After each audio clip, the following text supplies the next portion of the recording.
तो प्रीवियसली हमने plasma membrane के बारे में इंट्रोडक्शन कवर कर लिया है और उसके अलावा हमने कवर किया था कि प्लाज्मा मेम्ब्रेन जो है वो सिलेक्टिवली परमिएबल मेम्ब्रेन की तरह काम कैसे करती है। सिलेक्टिवली परमिएबल मेम्ब्रेन या फिर we can say semi permeable membrane, दोनों ही केस में प्लाज्मा मेम्ब्रेन जो है वो बैरियर की तरह काम कर रही है। इसके अलावा हमने पढ़ा था कि प्लाज्मा मेम्ब्रेन का एंजाइमेटिक रोल क्या है, यानी कैसे प्लाज्मा मेम्ब्रेन एंजाइमेटिक रोल भी प्ले करती है। इसके अलावा हमने सिग्नल ट्रांसडक्शन के बारे में कवर किया था। ठीक है, तो बाकी के 3 जो फंक्शन बाकी थे प्लाज्मा मेम्ब्रेन के, वो आज के सेशन में हम लोग कवर करेंगे। तो पहला जो है that is plasma membrane cell to cell and cell matrix interaction में भी हेल्प करती है। बच्चों अभी कंसेप्ट ऐसा है कि ये जो प्लाज्मा मेम्ब्रेन है, दिस इज प्लाज्मा मेम्ब्रेन, ये क्या है, हमारी प्लाज्मा मेम्ब्रेन है। तो दिस इज अ सेल, ये एक सेल है, suppose A cell, this is cell B. ठीक है, और ये प्रेजेंट है हमारी बॉडी के अंदर। जो भी स्पेस है वो ब्लैंक नहीं होते हैं बच्चों, वहां पे मटेरियल प्रेजेंट होता है, कुछ सब्सटेंस प्रेजेंट होता है। इसी फ्लूइड को बच्चों हम बोलते हैं मैट्रिक्स।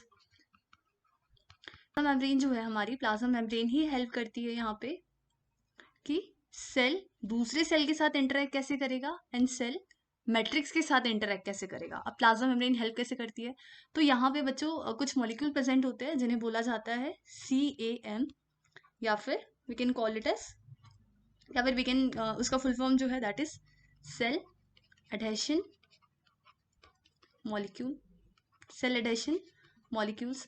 तो ये सेल एडहेशन मॉलिक्यूल जो है एडहेशन में हेल्प करते हैं, यानी कि स्टिक करने में हेल्प करते हैं सेल को किसी सेल के साथ या फिर सेल को मैट्रिक्स के साथ। तो यहाँ पे ये एडहेशन मॉलिक्यूल कहाँ पे प्रेजेंट है, प्लाज्मा मेम्ब्रेन पे। इसीलिए यहाँ पे CAM या फिर प्लाज्मा मेम्ब्रेन हेल्प करता है सेल टू सेल इंटरेक्शन में या फिर सेल मैट्रिक्स इंटरेक्शन में। तो इसके एग्जाम्पल अगर हम देखें, सो इसके एग्जाम्पल है कैड्रिन्स, डेस्मोसोम्स, इसको रब कर लेते हैं, फोकल एडहेरेंस जंक्शन,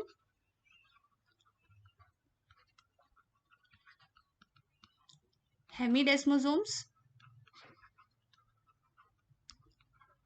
एंड यहाँ पे एक और प्रोटीन है जो कि हेल्प करता है सेल टू सेल या फिर सेल टू मैट्रिक्स इंटरेक्शन में, जिसको इंटीग्रीन्स बोला जाता है। सो ये सारे मॉलिक्यूल्स के बारे में हम लोग डिटेल में पढ़ने वाले हैं, लेकिन कैसे plasma membrane cell to cell interaction and cell to matrix interaction में हेल्प करता है, आई होप क्लियर हुआ होगा।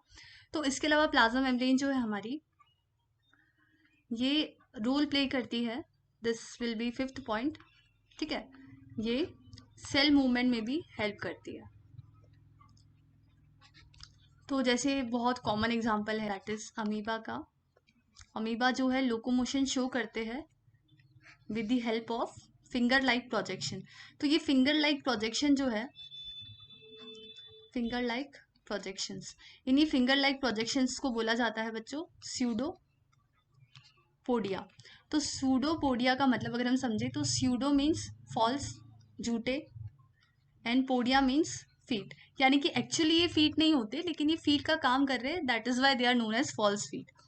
तो यहाँ पे ये जो अमीबा के केस में स्यूडोपोडिया की फॉर्मेशन हुई है, तो इसी स्यूडोपोडिया, ये स्यूडोपोडिया क्या करेगा, सेल के लोकोमोशन में हेल्प करेगा, यानी कि मूवमेंट में हेल्प करेगा सेल की। तो ये pseudopodia, these are nothing but projections, किसके प्रोजेक्शन है, we can say projection of plasma membrane. ठीक है, तो प्लाज्मा मेम्ब्रेन यहाँ पे क्या कर रही है, सेल की मूवमेंट में भी हेल्प कर रही है। इसके अलावा प्लाज्मा मेम्ब्रेन हेल्प करती है सेल का शेप मेंटेन करने में। सेल के शेप को मेंटेन करने का काम भी कौन कर रहा है, प्लाज्मा मेम्ब्रेन कर रहा है, क्योंकि plasma membrane are associated with cytoskeleton proteins, यानी कि साइटो मीन्स सेल।